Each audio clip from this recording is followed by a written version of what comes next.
আমার একটু দেরি হয়ে গেছে ম্যাডাম।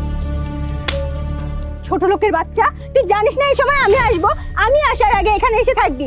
ম্যাডাম আমার সামনে বিসিএস পরীক্ষা তো, তাই একটু পড়তেছিলাম, এই জন্য দেরি হয়ে গেছে। কি, তুই পিয়ন হয়ে দিবি বিসিএস পরীক্ষা? জি ম্যাডাম, আমি সামনে বিসিএস পরীক্ষা দিব। তুই যে কি বিসিএস পরীক্ষা দিবি আর কি করবি না করবি সেটা আমার ভালোই বোঝা হয়ে গেছে।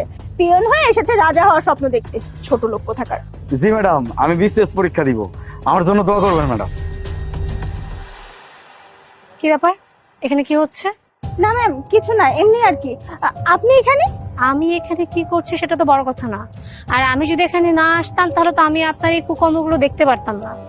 আচ্ছা আমাকে একটা কথা বলুন তো, আমি কি অফিসে পিয়ন রেখেছি আপনার গাড়ির গেট খুলে দেওয়ার জন্য?